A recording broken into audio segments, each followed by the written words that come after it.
And President Art Rooney said that he expects either Russell Wilson or Justin Fields to return next season, but not both, saying the team's preference would be to sign one of them to give them the best opportunity moving forward.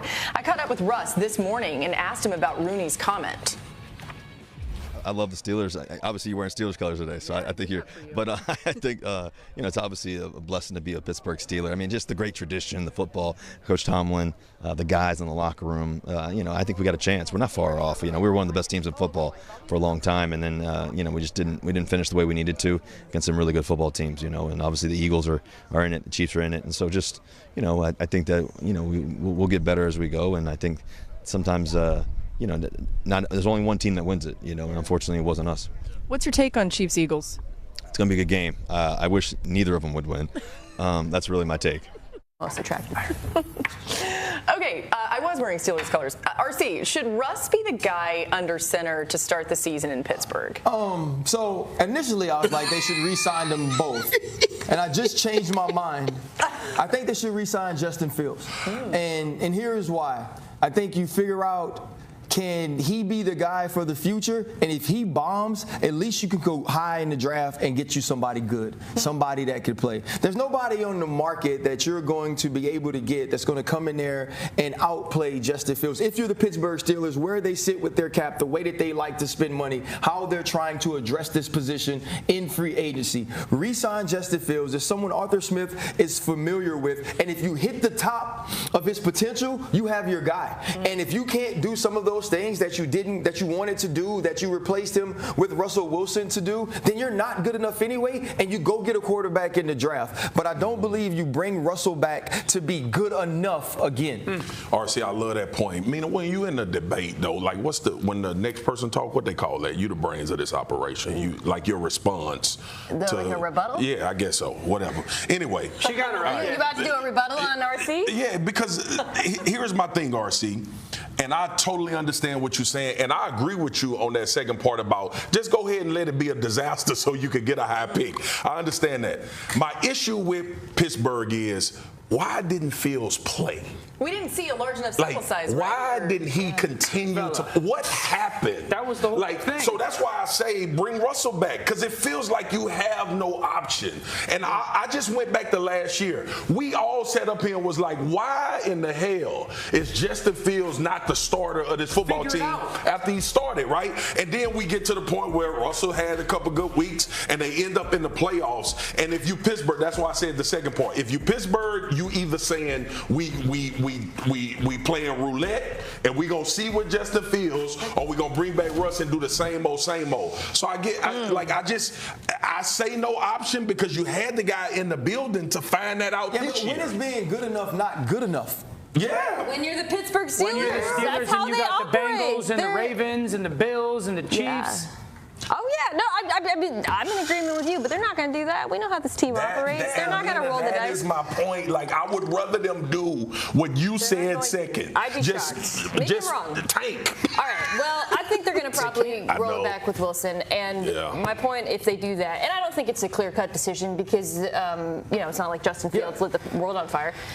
If they do that, they have to figure out a way to run the football. They have to. And not just because generally you want them to run the ball better than they did last year, but Russell Wilson in particular, and we certainly saw this last year, but we've seen it over the course of his career, as a quarterback who thrives against single high coverage.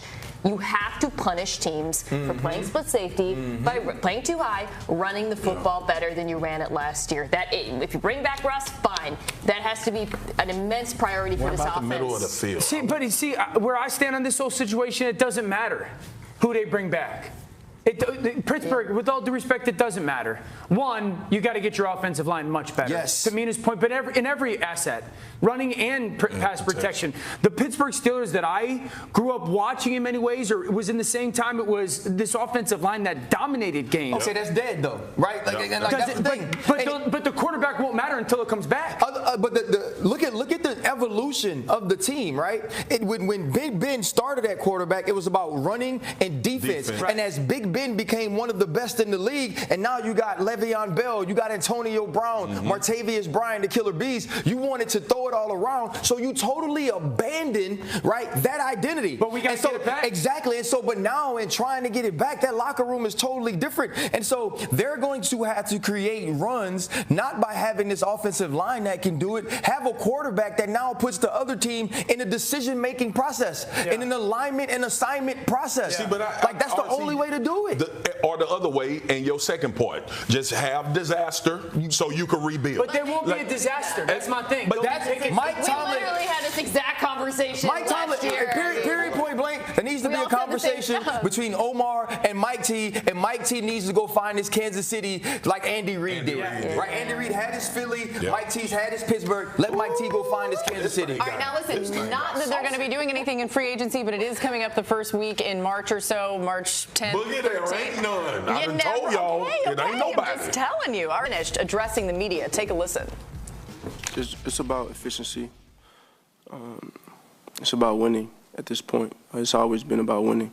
But, you know, when you're able to win in a number of different ways, it's just about mastering whatever the plan is in that particular game and in that particular moment, and just making sure everyone's on the same page when we go out there and execute. Jalen Hurts has had to adjust to different play callers every year of his NFL and college football career. Look at this list, you guys. Kellen Moore is the 5th play caller he's had with the Eagles, and he had 7 different ones in his 4 years of college. Despite this, Hurts has won over 75% of his college and NFL starts. That's impressive. What? That's insane. Yeah, every year of his college and his NFL career. Crazy. All right, Marcus, with all that change over his career, how impressive is it what Jalen's been able to accomplish? It's been super impressive. And look, there's this conversation about Jalen Hurts that kind of waffles. People don't want to say that he's not this, not that. The dude wins. He just wins. And I would take those guys all the time. Jalen Hurts is about to play in his 2nd Super Bowl.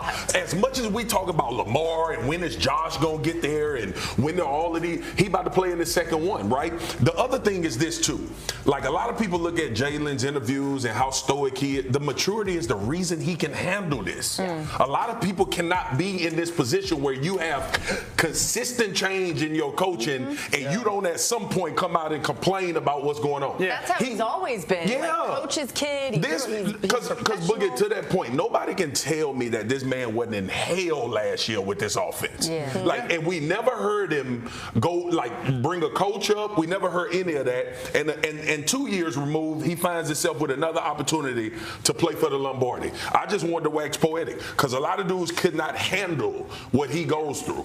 I'll say this about Jalen Hurts. He had an up and down season during the regular season this year. During the postseason, the first 2 games, he played the best football of the year in the biggest possible moment, the NFC Championship game. That was his best game of the season, and that means something. That is something that the great quarterbacks do, is they save their best performances for the biggest moments. Now, that said, going from playing that Commanders defense to what he is about to face in the Super Bowl, the absolute demented things that Steve Spagnuolo are going to send his way, that's a different challenge. And it's one that he has faced and conquered before because he was excellent in the last Super Bowl. He's going to make him do a little bit more than that. So, to me, when we think back to the season, it obviously is going to come down to that final game. Yeah, me and Dan talked about this on Monday. You know, it seems that history doesn't count for Jalen Hurts, and it counts for every other quarterback. It seems that we can bounce back to Josh Allen's divisional playoff game against the Kansas City Chiefs and say it really doesn't matter if he wins or not. We know that Josh Allen is going to show up. We've seen Jalen Hurts show up in the biggest moments. And I also point to this year, right? When he was being questioned the most, those were the weeks he played his best. After A.J. Brown comes out and says they need to get better at passing, we have the "was that what you looking for" game. Coming off of the bye early on in the season where he was consistently turning the football over, whether it be a interception or a fumble, he has the games out of the bye where A.J. Brown is healthy and they're pushing the football down the field, beating one-on-ones, beating the Cleveland Browns on 4th downs with go balls. And we saw some of those similar things against the Washington Commanders. For him, it's about winning, though, right? It's about finding a way to do whatever it takes for this team to win. And to me, if that's executing RPOs the correct way, making the right read, do that. If that's giving the freaking ball to Saquon Barkley, do that. Winning the one-on-ones, do that.